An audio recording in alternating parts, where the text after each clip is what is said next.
So welcome to this edition of the Jerusalem class, or this talk series related to the Holy Land. And one of the biggest subjects we could talk about as Christians is trying to have some kind of objective teaching, history, and what is the different what are the different faces and background and current events of Islam. So just to go over this is the table of contents for those who have the handout, uh, the, the list of things that we want to cover, at least in a superficial way, by this teaching, or the founding of Islam and the life of Muhammad. And then maybe the biggest question, at least for me, do Muslims worship the same God as Jews and Christians? Wow. The five pillars of Islam, some vocabulary. What is the Hajj? What is jihad? What is the big schism, and among many little schisms in Islam between the Shia and Sunni Muslims? What are some of the dynasties, okay, that branch off after Muhammad? What are the demographics and spread that has to do with the jihad and the spread of Islam, but demographics today? And then how can we further dive in and read? So first of all, just generally, I'll move forward. So that was a recap of teachings before. Let's move forward to Islam means submission. And there you can see that sign of submission 5 times a day that a Muslim man will bow down and worship. Okay. The Quran, the sacred book of the Muslims, is a revelation to Muhammad dictated to scribes and contains the basis of the Sharia, the law which governs all aspects of religion and life. Whoops. Come on, advance there. Okay, and then this is the creed, huh? If you want to become a Muslim, all you have to do is say this. That's why I didn't write the whole thing out. There is no God but blank, and blank is the messenger of Allah. Okay. This is the Shahada, the creed, and really basic. And you might say that something that's attractive about this religion is its simplicity at the heart, right? That, by the way, is a picture of the mosque downtown Beirut, okay, right under fire today. And you can see right next to a church. Okay, the birth of Islam, the founding of Islam, began with, let's say, Muhammad was born in 570. Although the life of Muhammad, the first writing, you know, not just oral tradition about Muhammad's life, it wasn't written down for until like a couple hundred years after his life, which is why some of his life remains disputed. Okay, about 595, he marries Khadija, a rich businesswoman who was much older than him, and then he prays in a cave regularly as he's a businessman, and also somebody in their culture who is armed, so it's tribes that are always disputing in different ways. And he has vision, and the angel Gabriel visits him and uh, tells him to write, and starts dictating to him, starts giving him all these the different articulations that we have in the Quran. Okay, it's about 620. You might have heard of his night journey to Jerusalem. Okay, he had already had a regard to Jerusalem, and a lot of what he receives of religion is coming from Jews and Christians on the Arabian Peninsula, and which Jews and Christians who maybe had a mixed truth, maybe isolated Christians who may have been heretics as well. And so he does have a piecemeal idea of God and religion through Christians and Jews. And he also has allies with a Jewish clan right away, and then they reject him, and so but he has a lot of contact with Jews and Christians, and so And he does have a big respect for Jerusalem and the paradise that Jerusalem represents. He goes on a night journey, flies and on his miraculous horse, and who has a human head, um, and has many different revelations, among other things, the command to pray 5 times a day, or to pray many more times a day, and it gets reduced down to 5. In 622, he moves to Medina, battles against the Meccans, and so Mecca is a place where there's this mysterious shrine that is a center of Abrahamic worship, maybe one God worship, but also pagan worship and idolatry, and then a business that surrounds that in Mecca. So he moves to Medina and begins a battle against those Meccans and against their idolatry. 630, he has this victory in Mecca, destroys the idols of the KAABA stone there, and then he proclaims that we shouldn't make images. So he, in fact, says, we're not going to make images of myself or of God. And so that's why Islamic art is predominantly writing and flowery garden images. Yeah, question? Father, what religion was Muhammad before he stood up? Well, he's coming out of clans that had a pagan idolatry, but also some notion that had been shared in that area of the one God. And so there was a mix, and there were legends and surrounding the Kaaba stone, and so there's the tribal, different tribes and different clans who might be adhering to Judaism or to Christianity, and but a lot of them that were continuing different pagan idolatry worship. Okay, and then this victory in Mecca is the first of many, and he forms what he calls the Ummah, which is from the word mother, the community. He leads and leads out into conquest until his death in 632. And the Quran, some say the Quran was already beginning to be written down just after his death. Okay. Keep moving. Okay, I think it's really neat to see some of these images. I don't know if you ever opened up a Quran, but Muhammad himself was illiterate, didn't write, and so he dictated the revelations.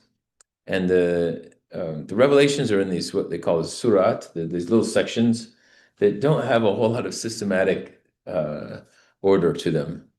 And so it's really disorienting for us to pick up the Quran and say, wow, somebody's going to come to conclusions through this, because it just seems like a jumble of information and historical data and commands. And so it's really hard to give a systematic study of it, also because there's a respect of the Quran that's very fundamentalist, to say that it is what it is. We can't change it. We can't try too much to understand it or to systematize it. And so there aren't critical, it's kind of taboo to make a critical approach to the Quran, whereas for us as Christians, it's even hard for us to know where do we start? It's such a jumble of information.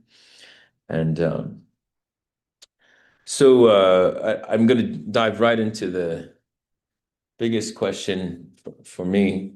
Do Muslims worship the same God as Jews and Christians? And this is a picture of the Syrian church in the old city of Jerusalem. You can see the Syrian writing here, which is a Semitic language. So Arabic's the language that was already there in Muhammad's time, but wasn't written down until the Quran started being written. So there was kind of a written language that was invented of the Arabic tribal languages of Arabic. Okay, so the Arabic language in itself doesn't have a history to it, a literary history. It has a history of poems and recitations and songs, but a written down history begins with the Quran. But related languages like this Syriac, which is another Semitic language, or Hebrew, another Semitic language, So of course there's ancient writings in those languages, and so, it's hard to the Arabic culture is tribal nomadic culture. Okay, and there's a depth to that that's hard for us to understand. But there's so much memorization, poetry, song, oral tradition that goes on. But anyways, that's mixing with our traditions from the beginning of Islam, and we might say, okay, well, he's speaking of he's saying one God. There's only one God. Isn't that calling people to that one God that we worship as Christians and that Jews worship? And we know that anytime we look into heresy, we find a lot of good in it, and especially the notion of one God. And Muhammad says, okay, no Trinity. That doesn't make sense. But the fact that he says one God, isn't that the same God? And so there's a lot of, uh, I'd say, misunderstanding about how, if it's one God, it's one God, period. But what scholars, Christian scholars, Jewish scholars, or simply Aristotelians will say is no, there's different ways of understanding God. Even without revelation, we can understand God in radically different ways. For example, if you just say there is one God, what would be some fundamentals of what one God means?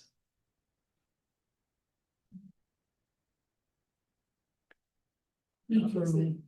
Eternal. What else? All-knowing, all-powerful, creator. Very good. Yeah. So these might be things never ending. These might be things you could come up with without any revelation. But when you read Aristotle, like, wow, he understood a lot about God.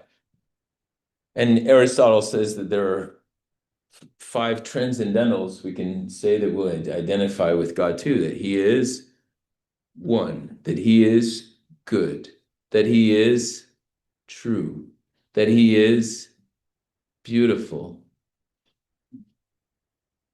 Okay, now God being good, as Jews and Christians, uh, we want to say also the word love, and the word that he would be one who is coherent, who wants the good of his creation, not just creates it, but wants the good of his creation. He's someone who is true, who wouldn't contradict himself, right? And so, for example, if he is worthy of worship, of the honor of his creatures, we would say there's almost a natural duty of the creature to owe worship to the creator, right? Without even being Christian or Jew, without knowing who God is, if you knew that God was, you would say, well, if he is my creator, I owe him my existence, and so I honor him, right? And from which comes the prohibition from monotheistic religions of idolatry. Okay. Now, could God command us to worship idols?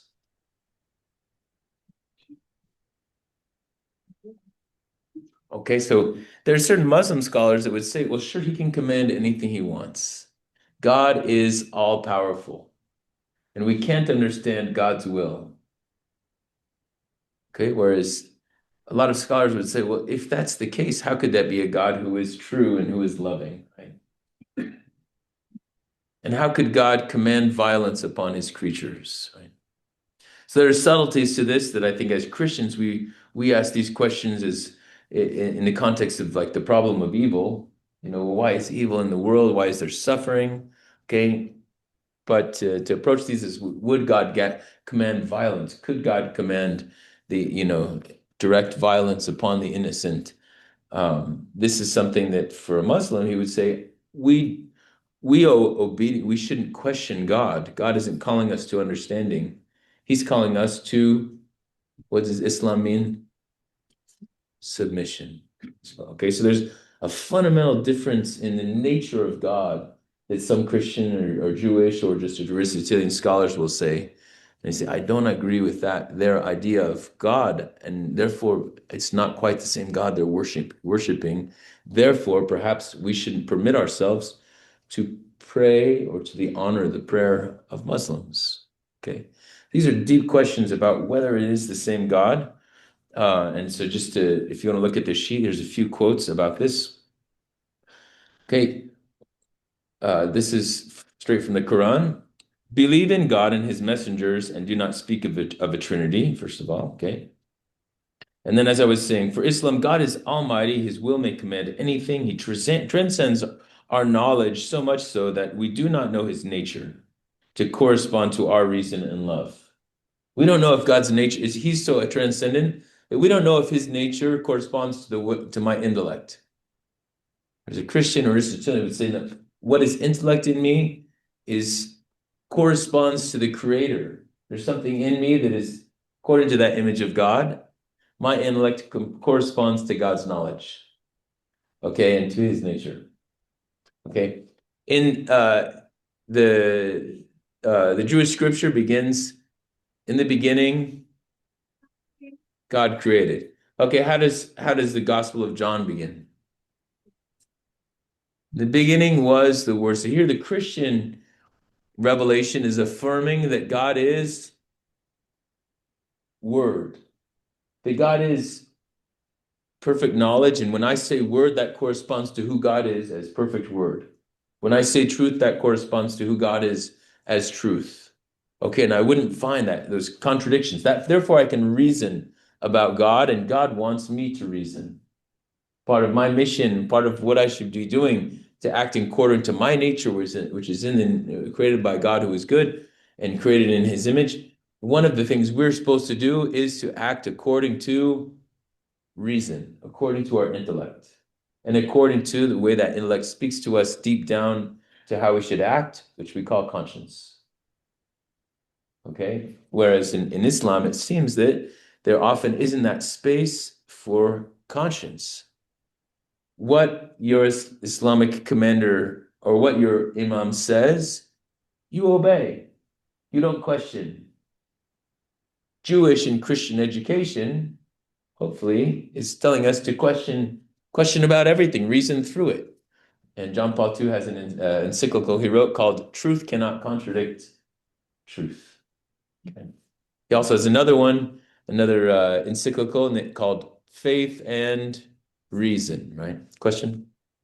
Yeah. And this is very basic. Do they believe that God is the God of Abraham, which the Jews would believe? We would believe that as a mono God. Do they believe that God is the God of Abraham? Yes. Yeah, so historically we can say, oh, these are the three Abrahamic religions, great Abrahamic religions. There's others who are offshoots, right? The Islam does subscribe to Abraham and to an Abrahamic covenant.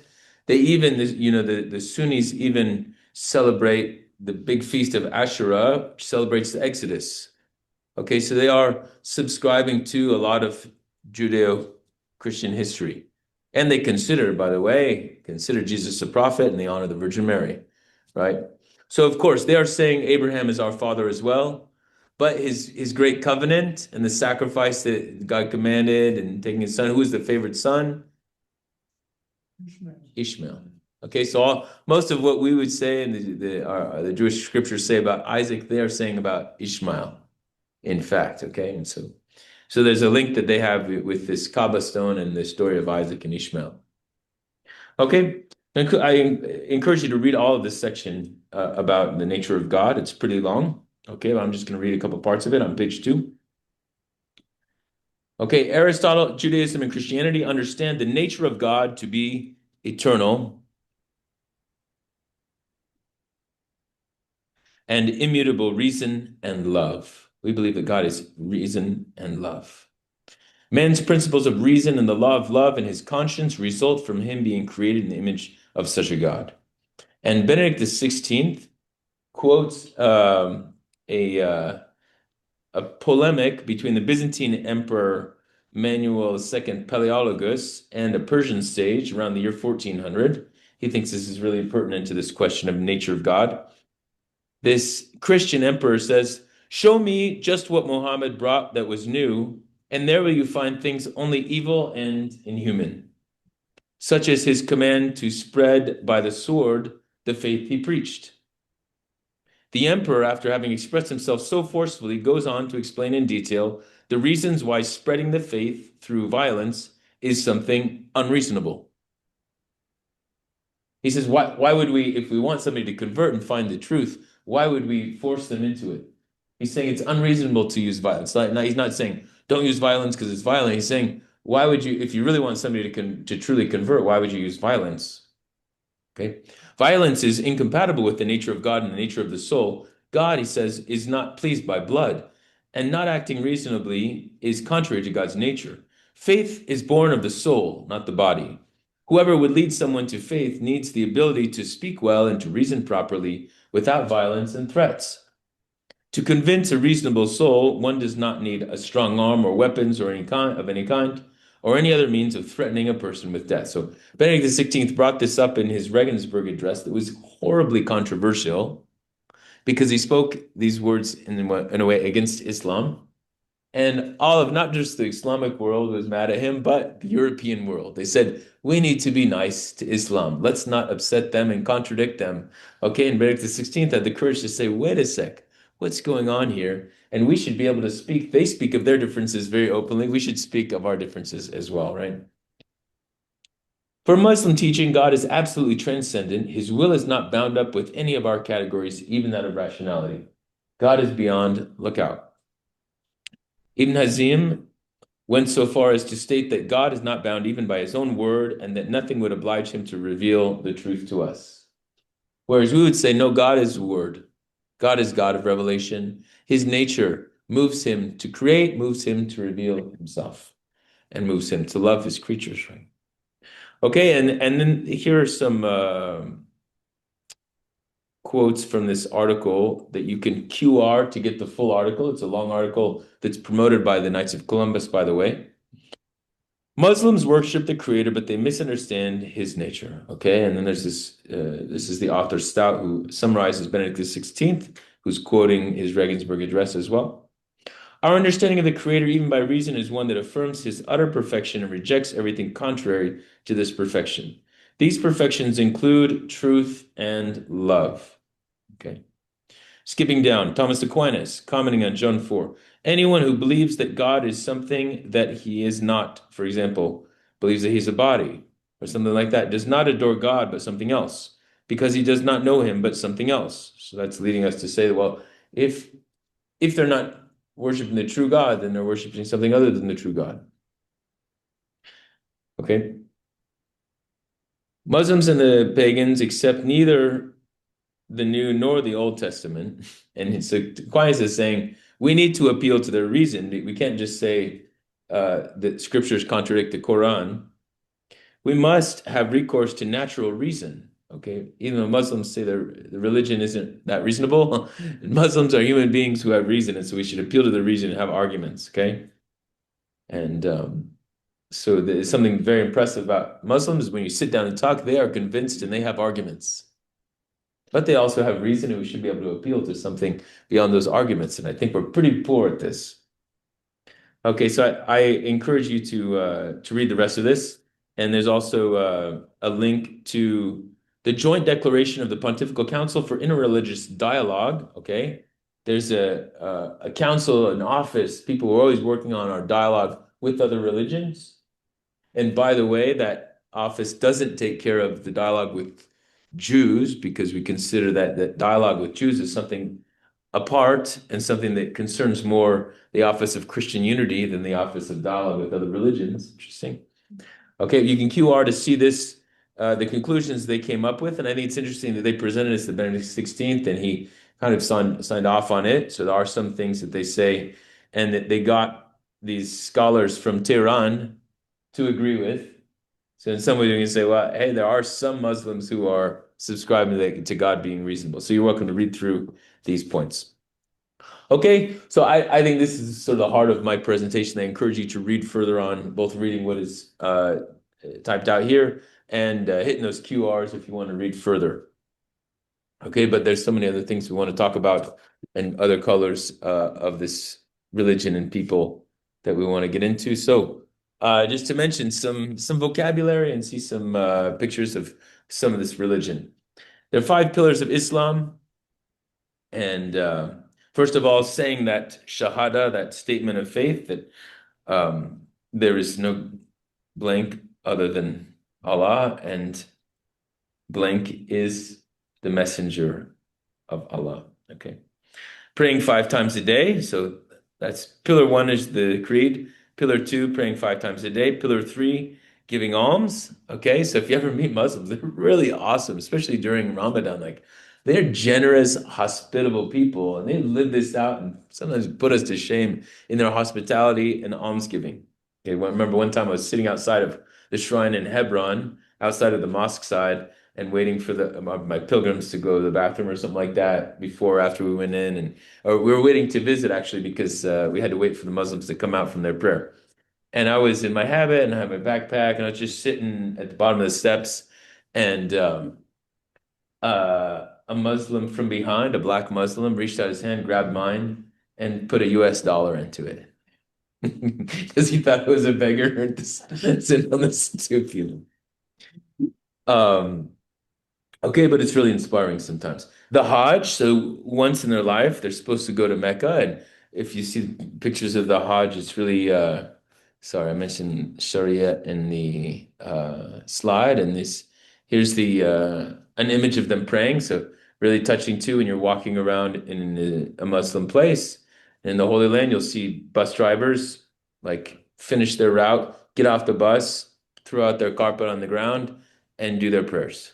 Or I was just walking by, this is in Lebanon, I was just walking on a country road on my way to St. Charbel's shrine, and there was a Muslim just praying in his yard. So really touching to see them pray and to hear, I think if it was live and not a recording, I think I would be moved by the muezzin, the call to prayer that goes out, but now it's a little bit of a public disturbance because they put them everywhere, even in Texas, trying to put the muezzin out, the call to the public call to prayer. That used to be somebody shouting out from the minaret, from the tower, these prayers, but now it's usually a recording. But so this is very controversial in Europe because they start to be really majority in certain neighborhoods, and they want to have their call to prayer. New York City. New York City, they're trying, right? Similar to church bells, but maybe a little bit different. Yeah. So is it only men that have to pray?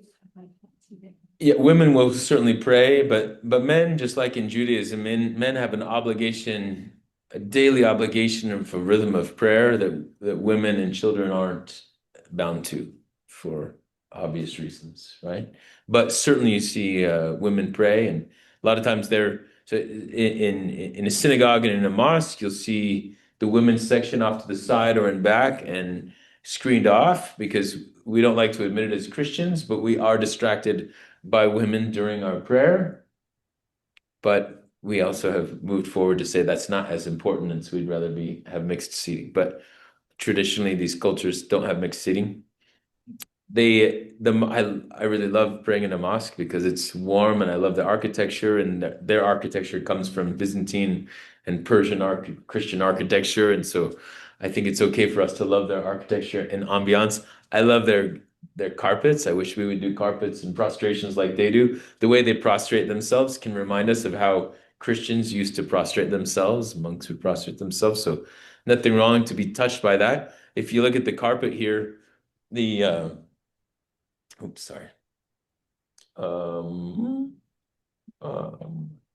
Gee, there's a slide that's missing on this one.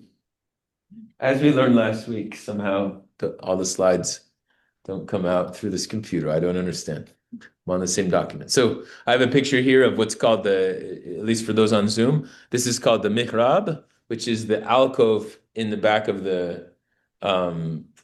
of every mosque that indicates the direction of Mecca, because they always pray towards Mecca. And then this little staircase up, which is where the imam sits when he does his Friday homily. Okay, and maybe also where they used to do a call to prayer.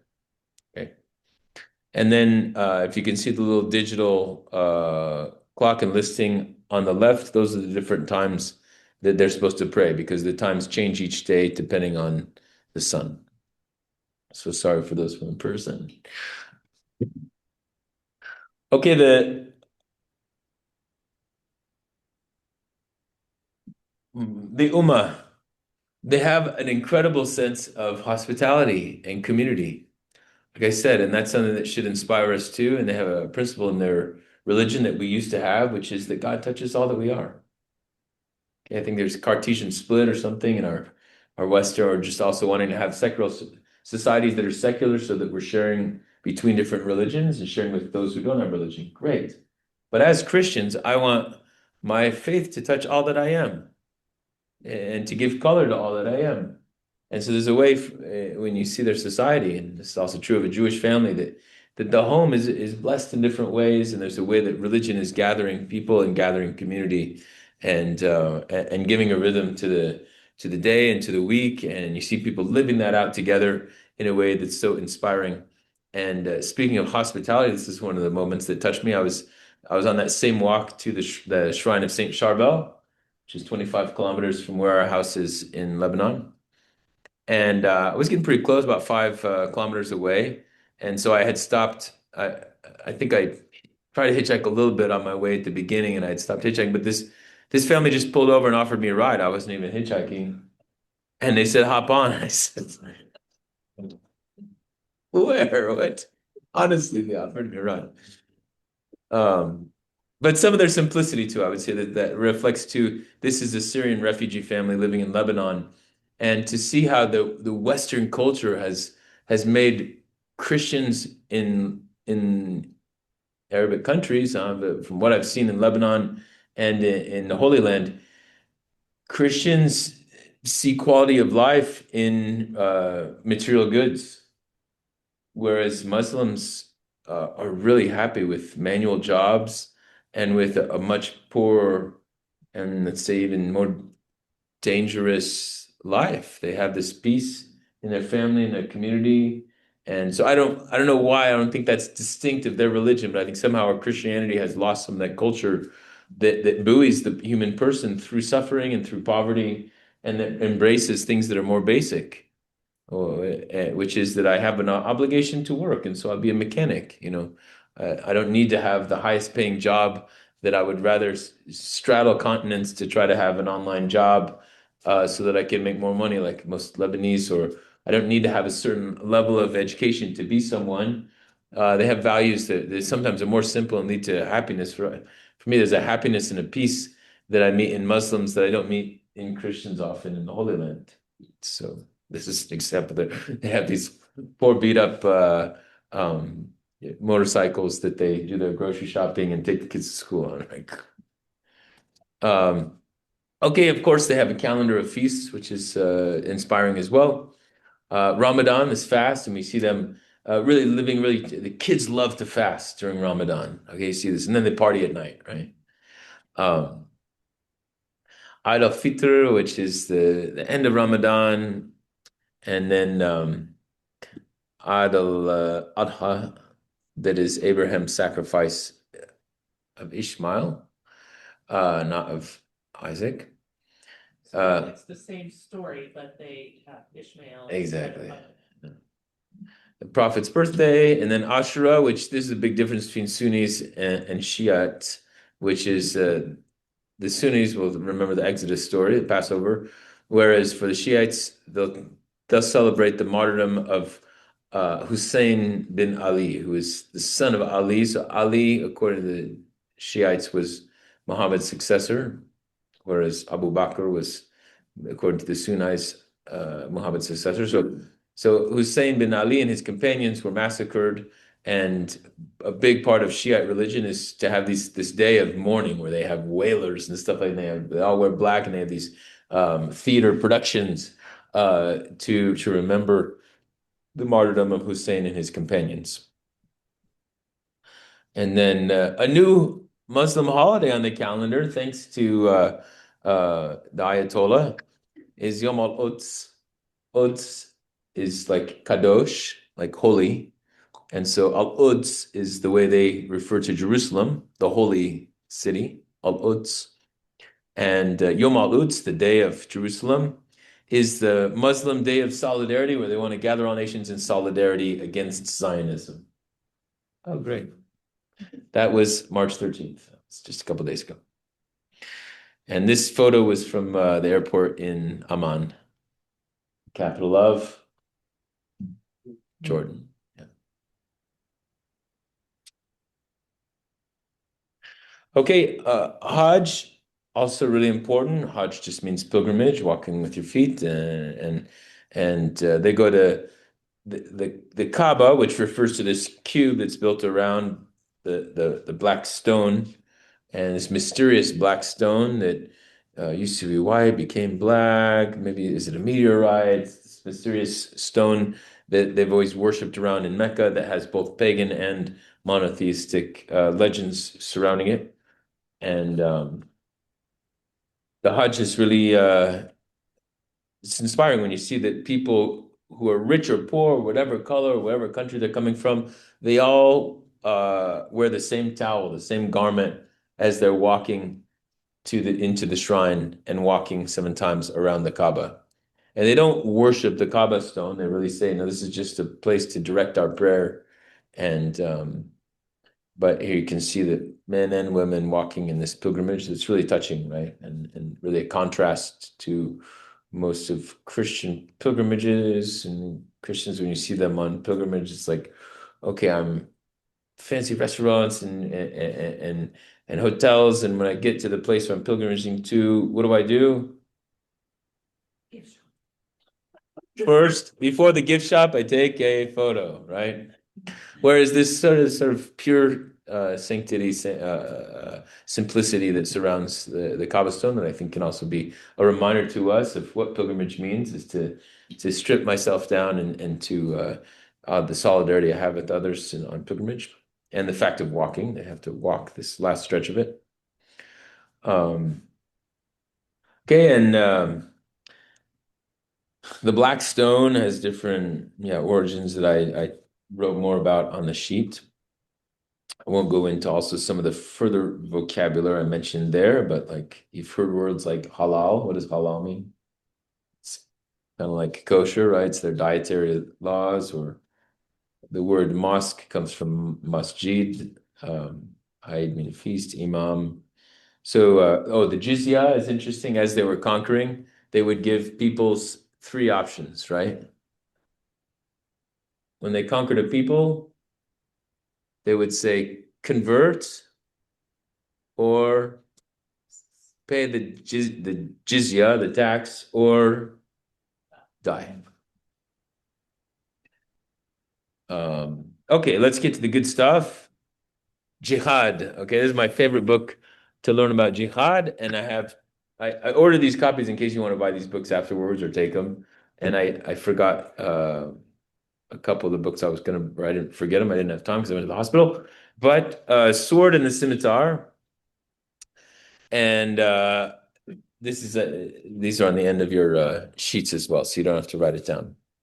Tells the story of 6 battles in the history between Muslims and Christians, 3 battles that the Christians lost and 3 battles that the Christians won. And you'll learn things like how the American Navy was born. You know why? Barbary pirates in the Mediterranean, right? And they'd taken American hostages in North Africa. Jihad, what is jihad? And does that make you fearful? You know, does it seem to you ridiculous? Do you just say to yourself, well, Christians have gone to war in the name of religion as well. It's not so bad.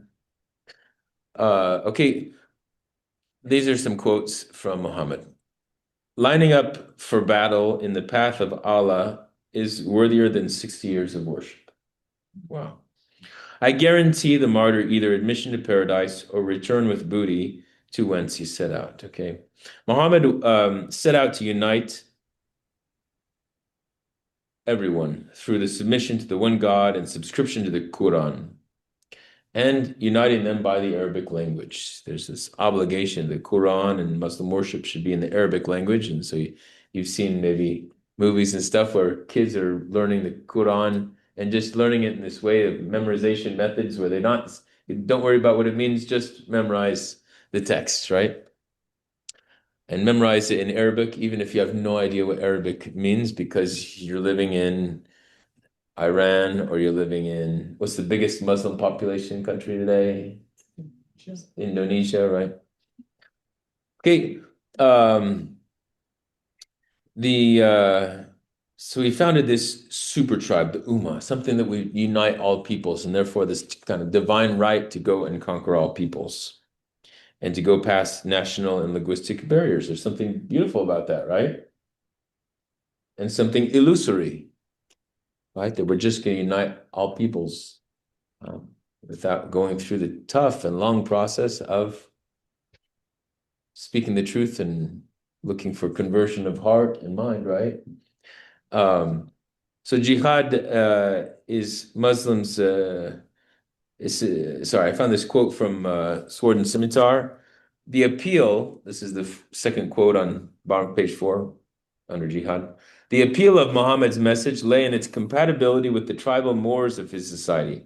3 in particular: loyalty to one's tribe, enmity for other tribes, and raids on the latter to enrich and empower the former. So he's saying, okay, maybe we can say that there was this vision of the Ummah to unite all peoples, but maybe there was also just a great excuse, a legit excuse, a divine excuse that we can go on war against the other tribe and loot them, which is what we really wanted anyway.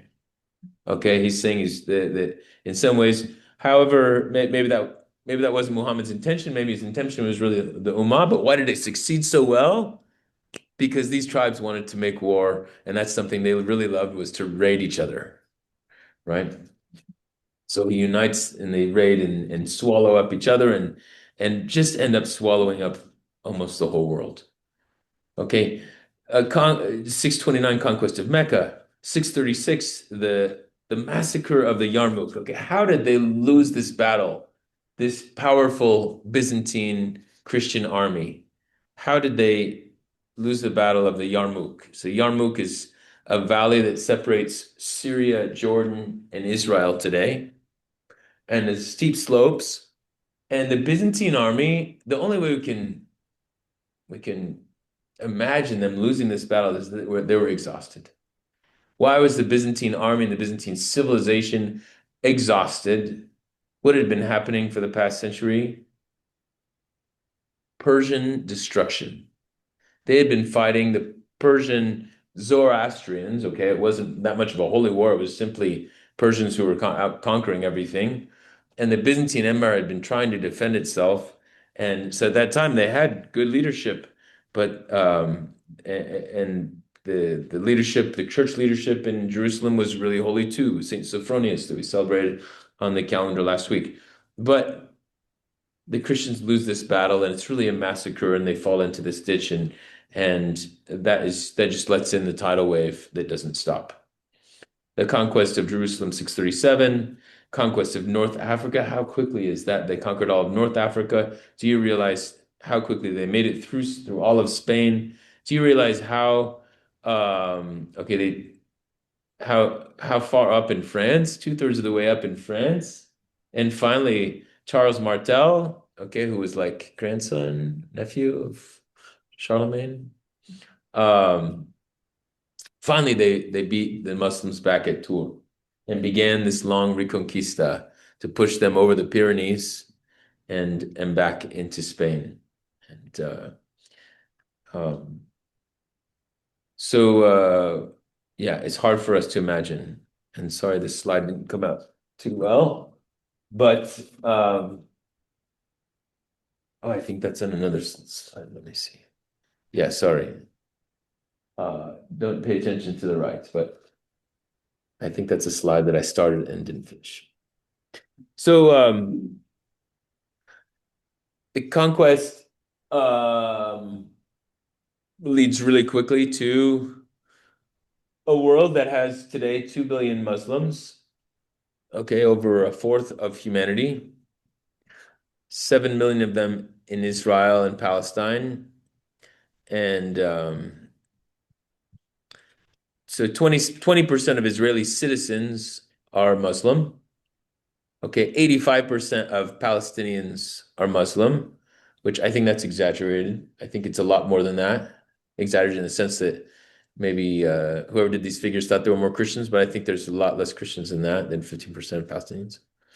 And you can see some of that expanse. I think the chart on the left is really interesting, seeing the timing and how quickly they spread around across Arabia and spread both west and east, right? And remember that in the east there were so many Christians to the east as well, and a Christianity that wasn't so united because some of them were considering each other heretics. But a lot of Persia was Christian at that time, and Christianity had spread into Mongolia, into India, and across the Caucasus, and so all of that became majority Muslim very quickly. Okay, and then we can see today the layout of how many Christians around the world. You see a lot of them in Indonesia, India, right, Pakistan, some of Africa. Okay. And sorry, this is some of the history that I was just reading off. You can read it really quickly. I'll just give a moment of silence since it's a lot of text.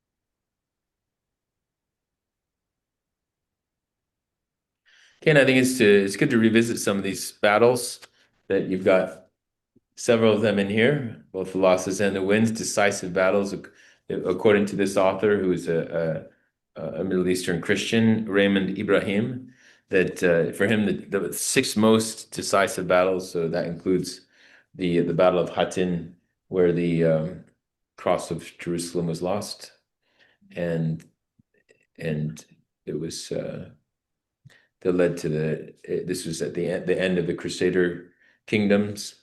And then, of course, in the Reconquista, the Battle of Lepanto. Has anyone read, I think it's called The Last Crusader or something like that? There's a kid's book about John of Austria, and the Battle of Lepanto, which leads to which feast on our Catholic calendar? Our Lady of the Rosary, right? And then the Battle of Vienna, do we realize if we had lost the Battle of Vienna, I mean, all of Europe would be Muslim today. So John of Poland, right? There's a Polish king who leads the defense of Vienna. Hey, so but then also yeah, you Muslim pirate raids.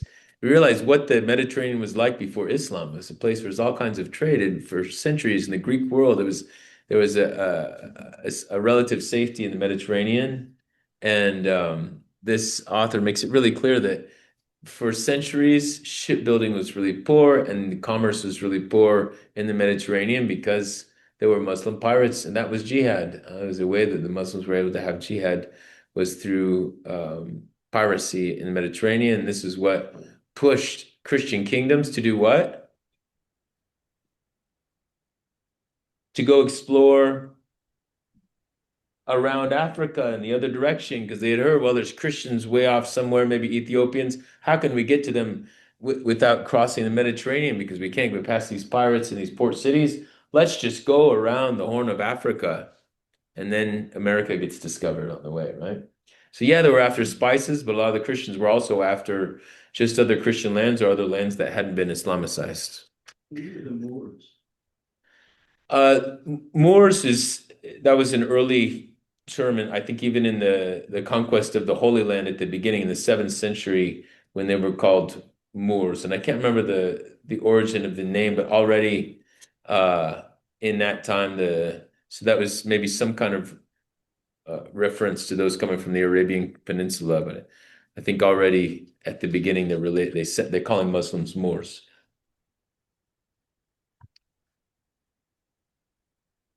Okay, some of the divisions in Islam, and the Sunni is, of course, the most populous, 85%, and related to Abu Bakr, the successor of Muhammad, who was Muhammad's friend and father-in-law. Shia Muslims, who is really all of Iran, much of Iraq, most of the Muslims in Lebanon, hence the connection between Hezbollah and Iran. And so there's some pictures, right? This is the leader of the Taliban today on the far left, and this is MBS, the new leader of Saudi Arabia with Trump, and this is Reza Pahlavi and Queen Farah, who were overthrown by the Ayatollah. And then here's the Ayatollah and his son, the new Ayatollah. And then, so then there's lots of heretics, right? Who is the famous Alawite family who was ruling Syria? Picture down below. Assad. Okay, they were Alawites. They were neither Shia nor Sunni. Okay, a lot of Syrians are Alawites. And then the Druze are really cool. This is the picture of the Druze who have those white hats. They always dress in black with white on top, and the women wear black and white veils. And they're pretty cool people. That's in Syria, Lebanon, and the Golan Heights of Israel. You might have heard of them or seen the amazing movie called The Syrian Bride. But there are people who are really Socratic. They're really into like Greek philosophy, and so they've really toned down Islam. It's more philosophical and pretty. It kind of feels like um, the Freemasons because they have a lot of secretive rites and stuff. But people that you can't really become one. It's just the people are born into it, and so it's an interesting sect who they tend to be really loyal to whatever country they're living in. And okay, and there's lots of others. You might think of the Baha'i religion. You might have heard of that. They came from Iran and ended up centered in the Holy Land in Galilee, in Haifa. Um, and then you probably heard of Sufi mysticism, which we could most of them are Sunni. Again, it's a real ancient mysticism within Sunni Islam. It's a very peaceful, peace-loving, and focused on prayer and dance and arts, poetry, and really popular for the farther you get east. Okay, in the West, this is really interesting demographics, huh? Look at Europe. Look at how many uh, Muslims are in France. Can you believe that? Wow. England. Okay, and they're really concentrated in certain parts. For example, there's certain parts of Paris's um, the outskirts that are totally Muslim. Can you imagine? And Texas, wow, 2%, that's a lot, right? Detroit metro area, 350,000. Um, okay, and also some of this culture that resists Western materialism and modernism and progress, and that's as much of a religious as it is a cultural thing. That if you don't have reason at the heart of your religion, well, you want to resist something that resists the progress that's based on reason. But some of it's also um, the invasion of, I think, what for us is hard about secular culture as well, and its values and sexual revolution, or is it even just not being able to educate our kids well because of the invasion of, or maybe it's also our obsession with the progress that is kind of the opposite of believing in transcendence, is seeing the future as only what's here below and not what in transcendental values. So I think there's something that we kind of share in some of the resistance of progress. At the same time, what has brought them so close to our modern progressive world is oil, right? Really, all these countries in the Middle East are so advanced because they took advantage of the oil. Okay, maybe rightfully so, but they happen to have all this money, and therefore they have at least a facade of Western progress, even though they might not have the underpinnings of that, right? This, by the way, is McDonald's written in Arabic characters. least we have one. We skipped the Hebrew this lesson, so we'll learn McDonald's in Arabic. Okay, and the question of women. I think this is so hard to just see the limit on women's rights. And this is Khulud, who was a teacher in Hebron. Hebron's just south of Bethlehem, where the patriarchs and matriarchs are buried. Khulud really, she keeps saying, I want to be a Christian girl. I want to, tell me about what it means to be Christian. But she's so isolated. Even though she's not married, it's really hard for her to see any path out, and it's dangerous for her to meet with other Christians. So I'm trying to put her in touch with some priests I know who might go out of their way to try to work with her. But the woman has a real hard time having freedom and being her own person in Islam, and I think there's a respect for femininity and motherhood, of course, in Islam, and respect for the modesty of women. On one hand, that maybe is attractive to some women, uh, but really, women's rights is like zero. So, and you've heard about divorce laws and stuff like that. Really, the man can do what he wants, and in certain strands of Islam, can have several marriages, and the women can't say much about it. And I've been reading some novels about Islam in Cairo, and it's just crazy how the woman she lives in her home and doesn't go out, and would only go out to grocery shop or something, and really the man has complete control over the woman. And so I want to get to some of these books that I recommend reading. Speaking of feminism, one of the biggest enemies of Islam, they say, or enemies of what Islam is against the woman, someone who's very outspoken against the woman's genital mutilation, for example, and says it's terrible that Europe is permitting Muslims to do this on European soil or American soil, closing their eyes to this, is Ayaan Hirsi Ali. And I think her story, this is her story, and I totally recommend to read because it takes you through many different Muslim countries. She's from Somali and lived in Nigeria and lived in Saudi Arabia and then immigrated to Holland, and in her 30s became a member of the Dutch Parliament as they were looking for somebody who understood the immigration issues. And she was somebody who really bought into European values. And so I don't know, kind of don't think she's become a Christian yet. Maybe she's just, in fact, she is. But she really wants to speak in an objective way to Islam and the way it denigrates the human person, in her opinion. But the different path she has, the way she describes growing up in Islam, she describes very beautiful elements of it in a diversity of the different places. Nomadic Islam of her grandmother, for example, and then the political battles of her father, who was exiled from Somali, and then the family was left. And she talks about how her mother, as they wanted to be better Muslims and were discovering that more in Nigeria, wanted to move to Saudi Arabia and go to the heart. And she describes traveling with her mother and how it was just a funny thing, her mother having to fly into um, Saudi Arabia and into a place where women would never be in public without an escort, a man's escort, and how kind of scary it was waiting to meet their uncle there at the airport in Saudi Arabia. So just some of that world to see through somebody's eyes who has an objective view on it today, critical view on it today. Really recommend it. And she has all kinds of things that are on YouTube or wherever, and websites as well. This is the really moving book about jihad that I described, The Sword and the Scimitar. And pay attention to the author, because there's other sword and scimitar books out there that aren't this same book.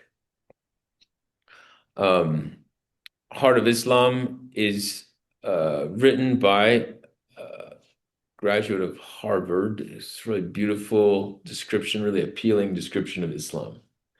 And maybe hiding some of this question of nature of God and of jihad that we would like to talk about. Maybe he's talking more about jihad as the inner struggle. And yes, okay, there's So it's a beautiful presentation. If you want to convert to Islam, I recommend this book. If you want to help others, no, but it's nice to read that side of it, right? And to realize there's a lot of the Western world that's really convinced in the beauty of Islam, and we don't. Of course, anywhere the human person is, you'll also find beauty in culture. So, but enduring values for humanity is the subtitle, right? But I think it's a very well written book, and it talks about a lot of the basics, nuts and bolts of Islam. And then for those on Zoom, you see it. For those up here, the slide didn't update. But there's another book you can write down the name, or you have it on your handout. My 1001 Days. I was so inspired by this autobiography of Queen Farah that I've mentioned in homilies and stuff. And so it's a long book that's written very fluid, beautiful English. And to discover Iran through her eyes and to have her tell the story and some of the basics of what Persian and Iranian culture is like, I thought it was beautiful and inspiring. And also her witness of how she lost everything. She and her husband really said we shouldn't fight our own people. We shouldn't take goods and be accused of robbing from our people. They really had this beautiful idea, I think, of monarchy and kingship as an element that can you defend a country and unite a country against the outside elements, but also that can promote democratic values within a society. So I think sometimes we have our ideas of what monarchy has to be, but when you see something like this, you see, okay, well, there's traditions of monarchy that maybe I didn't imagine, and the vision that Farah and her husband had, and the tragic ways I think that politics got mixed up, and people who wanted too much democracy than was ready at the time, and all the different factors of oil interests and of communism that were putting the pressure on them, and after they had gotten out of the influence of the British, because America kind of filled in this also pressure upon their industry. And I think an interesting book to complement that is a book called Taliban, and I'll look for the author. I'll try to mention that in the email because there's a journalist who wrote a book called Taliban that tells the story also of how did these guys, like, what brought them there, this extreme idea of Islam that founded Al Qaeda, and how did they get armed? Well, they got armed because America was arming them against the Soviets, right? The Soviets were invading Iran, and we wanted Afghans, Pakistan to fight against them. So we armed them, and they ended up using those arms, of course, in other ways. So I'm sorry, it's so much info. Anybody want to make any? I'm going to stop the recording. Thanks a lot for those who are watching the recording. I encourage you to follow up, and I'll put some things in the description as far as links and titles. And God bless you all. Questions, comments? I've got the 5:15 mass, so I can't stay more than 5 minutes, but yeah. Another, after 1680, there's a book called What Went Wrong What went wrong? by Bernard Lewis, who Bernard Lewis. Yeah, he was a big policy guy with the Bush administration and convinced them that invading Iraq was a good idea. Not. Interestingly, 25% of the world population has produced 3 Nobel Prize winners, all who were working outside of the Muslim world. A fractional percent of all patents issued, couple percent, and very, very few non-religious books. Yeah. They owned civilization during what in Europe is sometimes called the Dark Ages. They studied science, they studied... And this was a very Persian and Iraqi-based learning, right? They had street lights in Baghdad in the 10th century. Guys went around. And now there's a lot, and about 13 Muslim, when I was in college 30 years ago, it's about 13 Muslim, 13 Muslim converts for every Christian convert. Yeah. And that, as far as I know, still going on today. Yes. Which is why I think it's important to be informed and I think this should challenge us to say, well, why don't we have a culture that's inspiring conversion and family life or whatever it is that's attracting, or hospitality. But But yeah, I think it's good to note the real different worlds of Sunni Saudi Arabia, where Islam came from and where it's centered. That's in some ways the heart of Islam, but they converted peoples who were very sophisticated. So the Persian Iraqi peoples was heart of civilization that the Islamic religion conquered. So there's still something, and that's what gives me so much hope for Iraq and for Iran, is that the people at the heart are sophisticated people and different from the nomad origins of Islam. That's some way simplistic, right? But we can hope. What do you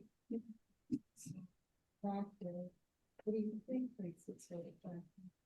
That it's the fastest growing religion in the world.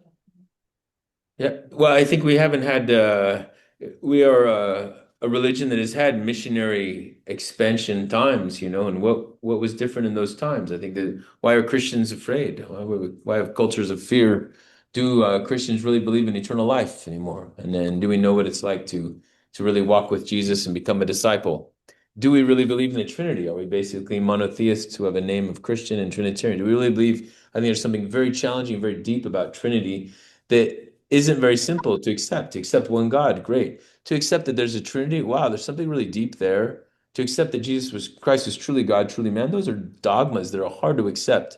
And when we've accepted them without wrestling with them, why would, we wouldn't even want to share them because we'd feel like it's too complicated. Where when you realize the fact that Christ is truly God who became man, and the fact that there is Trinity, this leads us to a vision of eternity and of life that is truly based on love and relationship. So for me, we have everything in our religion, but it's hard. I think we need to wrestle with that, and I think a lot of Christians aren't truly educated in the Christian faith. I don't know, and they certainly don't have what there's a professor at Notre Dame who had a class called "A Faith to Die For." Why were there so many ages where Christians were ready to die for their faith? And today certainly isn't one of those, at least in the West. There's other places. So I think we need a teaching like this should challenge us to say there aren't real fundamental reasons why Christianity shouldn't be spreading faster than Islam and why Muslims shouldn't be attracted. And their attraction should begin right inside their hearts and minds, right? In their reason. Yeah. They still believe, what is their testimony in eternity? Is it 72 virgins? What about what is their goal in life other than driving? Well, they're convinced that there is reward in heaven. They're convinced that there is heaven and convinced that there's reward in heaven. I think, and so this is something that where Muslim young people are, the martyrdom is, they're ready to go to war and they promote in their societies that their mom should be proud that they died for the faith. So I think it's a simplistic notion of heaven, but they're sure that it's there and they're sure that it's rewarding, right? What are those that are loving people who don't want to fight? Who's their goal? Do they still have Sure. No, I think there's plenty of striving in their religion for goodness and um, for what is family values, for work. I think there's meaning to life, but they certainly have a clearer concept, even though it's simplistic, that there's reward and not just reward for virtue, but reward for fighting for their faith. And yeah, Rex. Well, when you look at Christianity, you look at Islam, let's face it, they have the man. You lift them out, they treat the man with respect, and that goes across their whole society. Hey, our society is like men. There's certainly clear leadership, yeah.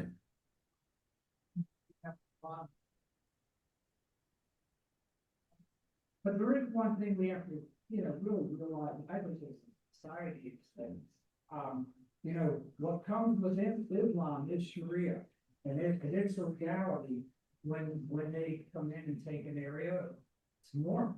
And you see that happening more in Europe right now. You don't realize what we're getting after they conquer, I think. Right. It's not how the Constitution and the Bill of Rights of the United States.